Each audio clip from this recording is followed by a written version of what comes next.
Bonjour à tous, c'est Nawak. Bienvenue sur cette nouvelle vidéo Dead Inside consacrée à l'épisode 9 de The Walking Dead. Alors je devais faire une vidéo pour l'épisode 8 qui marquait la fin de la première moitié de saison. Mais par manque de temps et puis soucis techniques, je n'ai pas pu le faire. Du coup, The Walking Dead ayant repris dimanche sur EMC, je vous propose une petite critique de l'épisode et ensuite éventuellement quelques hypothèses sur la suite de la saison et de la série.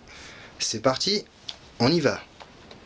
Donc, alors on a pu retrouver The Walking Dead, l'épisode 9, qui est dans la continuité de l'épisode 8, à savoir la mort d'un personnage important, c'est la mort de Carl. Alors, avis strictement subjectif, j'ai trouvé l'épisode correct. Bon, c'était pas un épisode merdique, on va pas se mentir, hein, mais c'était pas non plus un épisode de fou.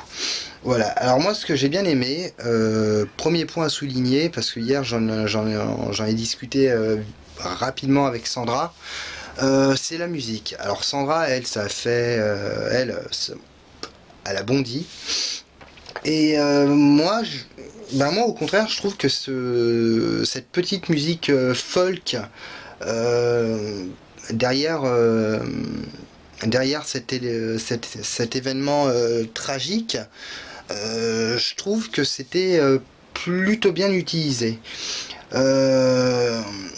Ça permet en fait, comment dire,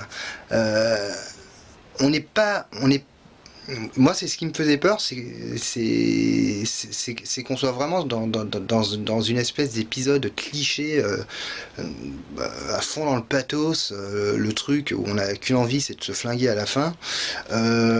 Et cette musique, elle permet de contrecarrer justement l'événement, le tragique. Voilà. Enfin, moi personnellement, après. C'est mon avis, mais la mort de Carl, si on nous avait mis une musique genre la marche funèbre, je veux dire, ça aurait fait ultra cliché, quoi. Ça aurait été, et même limite, ça aurait été ridicule.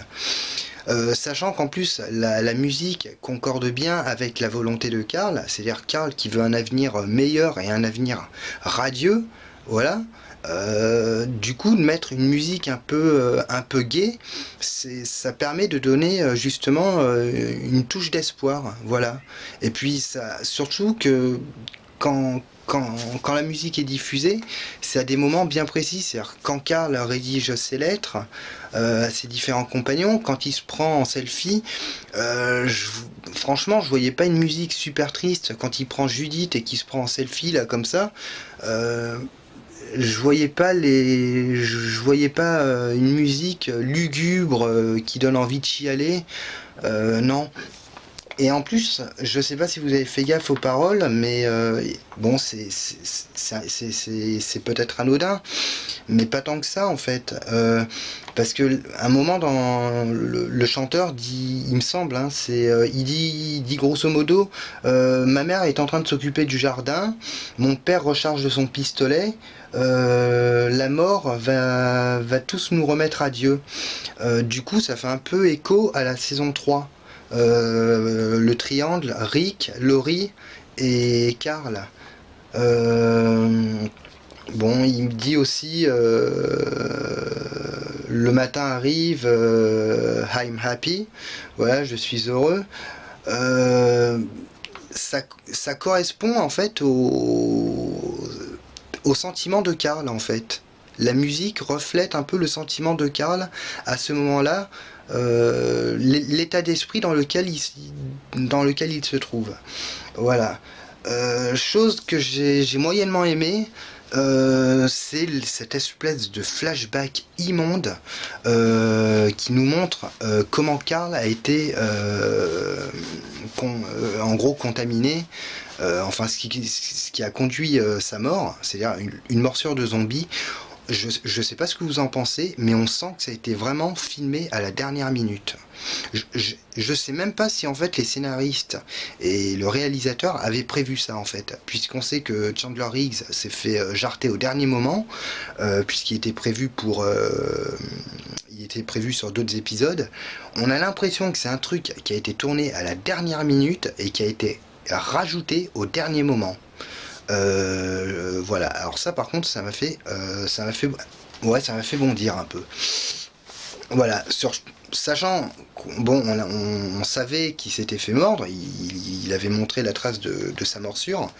On avait supposé qu'il s'était fait mordre quand il était avec Siddiq, mais là, ils font cette espèce de flashback ignoble qui en fait ne sert strictement à rien. On sent que ça a été on sent qu'ils sont dans l'obligation de justifier le départ de l'acteur en montrant comment il est mort.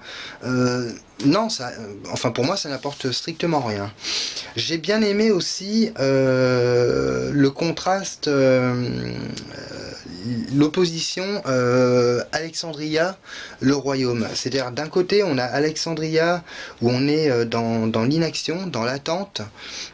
Voilà, on a très peu de mouvements de caméra, on a beaucoup de plans fixes, et puis à côté de ça, quand on passe du côté du royaume, on est dans l'action, on est dans l'infiltration, on est dans les mouvements de caméra, voilà. Du coup, c'est là aussi on a des contrastes comment dire, ouais, que j'ai bien apprécié. Voilà.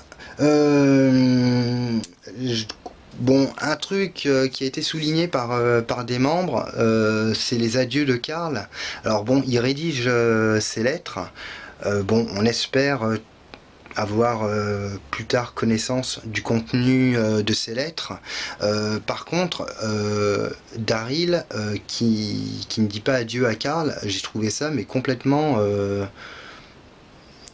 bah, sans aucun sens, quoi. Là aussi, incohérent, c'est enfin c'est débile. Enfin, ouais, il y a pas d'autre mot. C'est vraiment débile.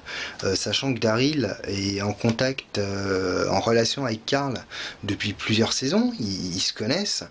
Et les scénaristes n'ont pas pris la peine de glisser une minute pour que Daryl puisse faire ses adieux à Karl. Et le seul truc auquel on a droit, c'est Daryl qui s'approche de Rick et qui lui donne une petite tape sur l'épaule. Voilà. Bon, après,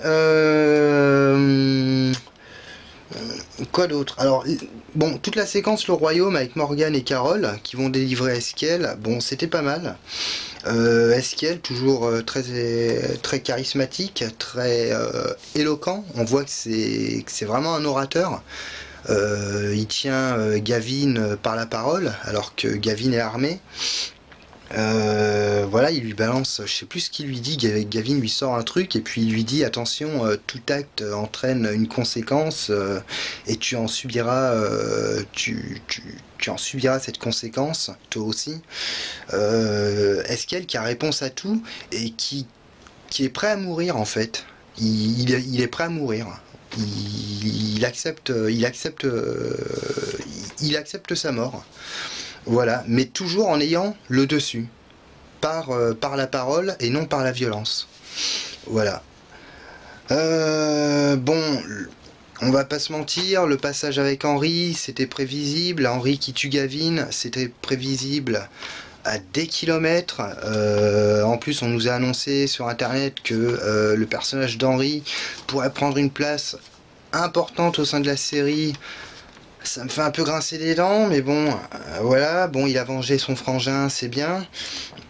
Morgan qui pète les plombs, bon là j'ai du mal à comprendre, donc il mène une espèce de vendetta, mais on sait pas trop, j'ai de plus en plus de mal à situer Morgan, on sait pas s'il se cherche, bon il cherchait à venger la mort de Ben, mais il a l'air complètement paumé, il est complètement largué, on sait pas du tout où il en est, on sait pas, on s- il a l'air complètement déshumanisé. On a l'impression d'avoir affaire à une espèce de Terminator, quoi.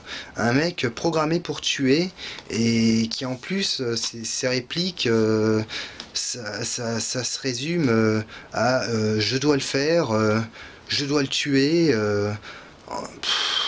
Donc, bon, au bout d'un moment, c'est un peu relou, quoi. Euh, Bon, en ce qui concerne les visions, alors je vais pas dire futuristes, parce que bon, on sait pas encore, c'est pas vraiment des visions futuristes, en fait, on s'aperçoit que c'est plus des visions utopiques. Voilà, ce sont des visions qui correspondent aux rêves de Karl. J'ai particulièrement aimé celle où on voit Negan vieux avec Judith. Voilà. Là, j'ai trouvé ça vraiment excellent. Negan, en espèce de, entre guillemets, grand-père idéal, ça veut dire que même Karl voit le bien en Negan, en fait. Puisqu'en fait, Negan, au risque de faire grincer les fans, n'est pas foncièrement méchant. Voilà, bon, il a des méthodes peu orthodoxes de faire régner l'ordre. je repense. Je repense. Non, mais je repense à Gavin qui. Non, mais je repense à Gavin qui tremblait qui avait peur de se prendre un coup de batte. Désolé du faux rire, ça arrive. Voilà, je couperai pas comme ça, vous verrez que c'est du direct. Voilà, voilà. Mais non, puisque l'épisode centré entre Negan et Gabriel nous a montré qu'en fait Negan était complètement humain, quoi. C'est con à dire, mais il est même plus humain que Simon. Donc voilà, Simon qui est complètement taré, complètement déjanté, Negan est plus humain que lui. Donc voilà, c'est juste qu'il a une manière de régner propre à lui. Voilà, il a instauré ses propres règles. Voilà. Voilà. Bon bah sinon au final, bon bah bon épisode. Et puis la scène finale avec Rick qui a un couteau planté dans la main. Alors c'est un couteau.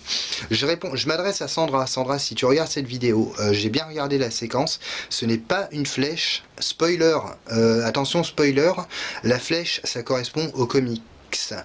Là, c'est un couteau qu'il a planté dans la main droite. Donc, supposition, c'est une supposition, c'est une théorie. Rick se retrouve avec un couteau planté dans la main, ce qui pourrait entraîner, ce qui entraîne forcément une plaie qui pourrait s'infecter et automatiquement, il se fait amputer. Ce qui fait qu'on rejoint le comics où on a Rick qui s'est fait amputer. Mais dans le comics, je crois que ça date à la période du gouverneur.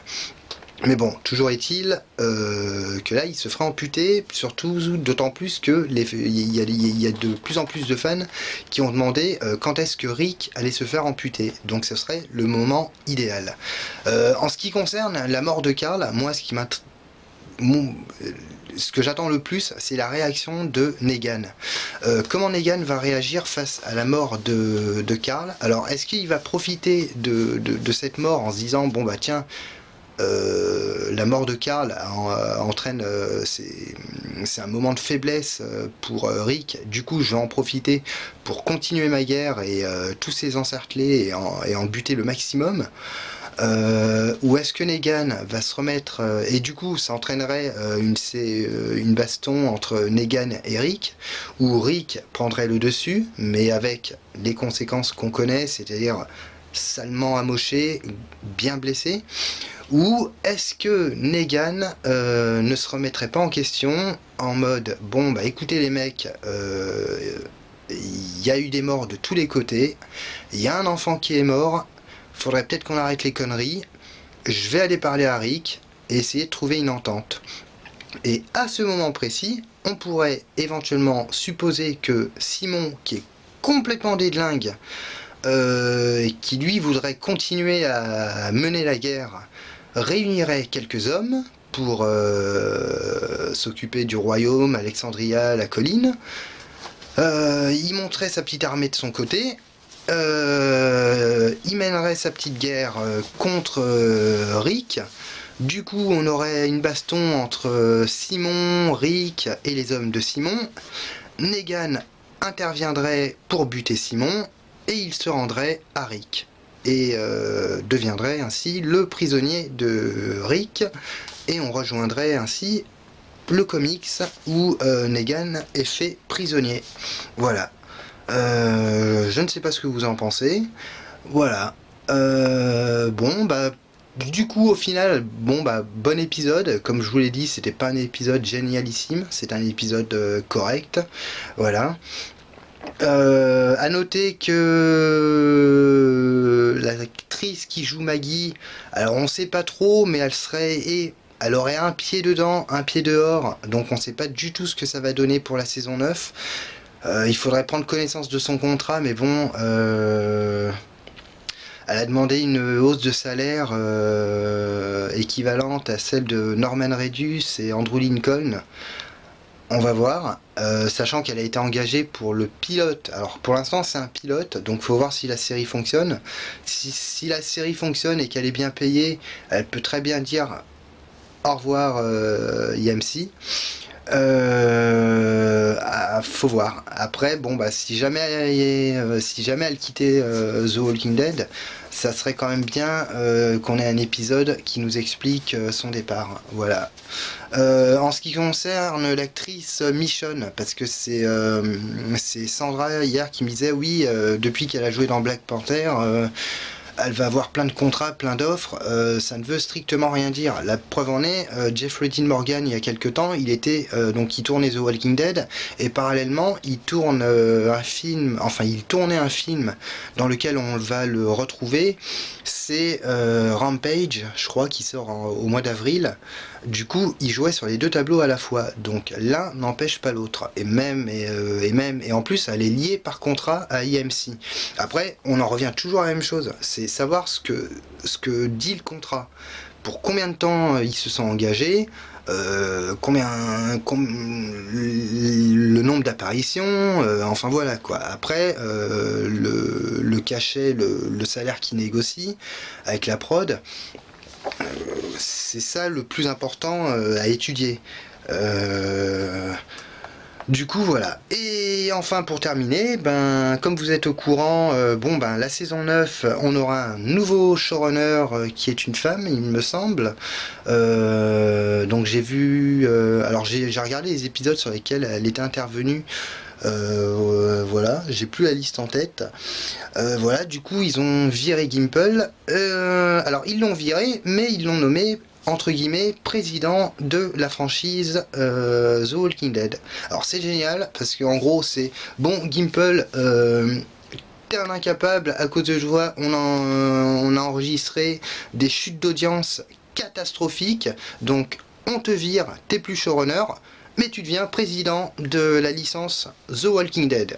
Donc en gros ça signifie que le mec pourra faire ce qu'il veut avec The Walking Dead. Il pourra faire autant de spin-offs qu'il veut, il pourra faire autant de séries dérivées. Le mec, il va s'en donner à cœur joie, quoi. Quand on voit le massacre qu'il a fait avec cette saison et avec certains épisodes, enfin, je sais pas moi, ouais, je me dis que je sais pas à quoi il carbure, mais faudrait qu'il me donne son secret, quoi. Voilà. Mais bon, on va voir. Là, il est en train de mener la série droit dans un mur. J'espère que le final va rehausser le tout. Mais bon, je suis pas trop confiant, d'autant plus que, alors, il quitte The Walking Dead, mais il rejoint Fear the Walking Dead. Alors, on a eu une excellente saison 3, et je pense qu'on va avoir une saison 4 catastrophique. D'autant plus que Morgan arrive dans la saison 4 de Fear the Walking Dead, et ils ont annoncé qu'ils allaient probablement faire un bond dans le temps, donc il va y avoir un flash forward de plusieurs années, apparemment. J'y comprends plus rien. Si vous pouviez m'éclairer. Y a quelqu'un? Voilà. Du coup, voilà. Bon, bah écoutez, c'est tout pour le moment. Du coup, moi, je vous retrouve pour une prochaine vidéo. Je sais pas trop quand. Je voulais faire une vidéo sur les films de zombies. Une espèce de top 5 des films de zombies à connaître et à voir. On va dire entre guillemets les classiques en restant modeste. Voilà, vous me dites éventuellement si ça vous tente. Voilà. Si vous avez des idées, n'hésitez pas à m'en faire part, n'hésitez pas à me laisser un commentaire, n'hésitez pas à m'envoyer un MP. Voilà, s'il y a un sujet qui vous tient à cœur. Voilà. Et enfin, je fais une grosse bise, de gros bisous à Lily.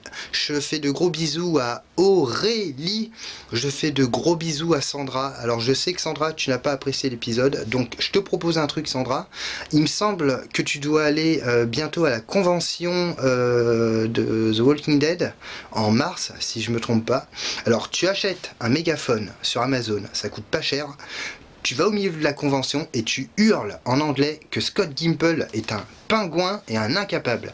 Tu te feras virer de la convention, c'est pas grave. De préférence, tu te filmes ou tu te fais filmer et tu nous l'envoies. Et là, je pense que ta vidéo fera le tour du net et tu seras... tu deviendras la star du web. Voilà. On fait comme ça ? Voilà. Et non, je sais que t'as pas trop apprécié l'épisode, mais bon, après, je pense qu'il faut attendre. Faut attendre un peu. Là, faut encaisser déjà la mort de Carl. Faut l'encaisser, puis faut voir comment vont évoluer les personnages par rapport à cet événement. Voilà. Donc voilà, après c'est comme tout, faut attendre. Voilà, ça peut être du mauvais comme ça peut être éventuellement du bon. Il peut y avoir éventuellement de bonnes idées.